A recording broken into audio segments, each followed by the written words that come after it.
Terima kasih Anda masih bersama kami di Liputan Metropolis. Pemirsa, hujan lebat dan angin kencang yang terjadi di Kota Palembang pada Minggu sore mengakibatkan talang air di kantor Dinas Bapeda Provinsi Sumatera Selatan roboh. Kendati demikian, aktivitas pelayanan masih berjalan seperti biasa.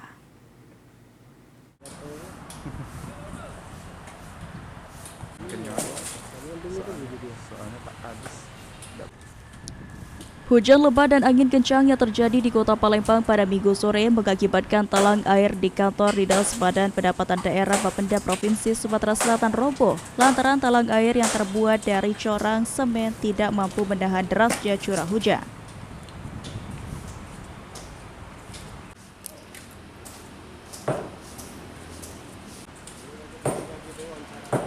Iya.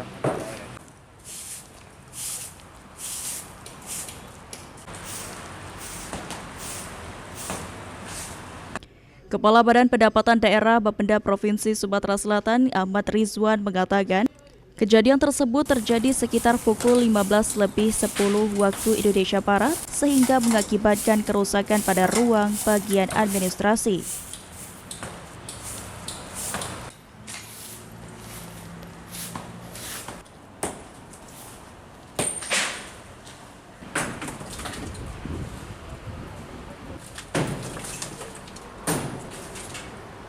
Meski terjadi kerusakan, namun aktivitas di kantor Dinas Bapeda tetap berjalan seperti biasa.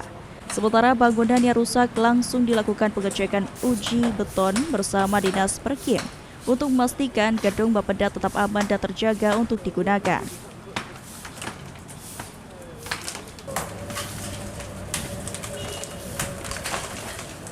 Untuk kejadian ini bencana yang tidak kita inginkan. Jadi kemarin itu terjadi pukul 15:10 dikarenakan oleh angin yang kencang dan hujan yang sangat deras, sehingga struktur dak itu tidak bertahan. Dia menyebabkan sedikit kerusakan di bagian administrasi saja. Itu tidak ada korban, Pak, dalam peristiwa? Alhamdulillah tidak ada korban jiwa, dan ini pagi ini kami sudah melakukan pengecekan bersama Dinas Perkim untuk mengecek uji beton untuk memastikan agar gedung ini tetap aman dan terjaga sehingga rekan-rekan yang ada di Bapeda ini bisa bekerja dengan seperti biasa. Sementara sejak diresmikan pada tanggal 24 September 1986 lalu, hingga saat ini kantor Dinas Bapeda sudah berusia sekitar 40 tahun. Eki Saputra, PAL TV.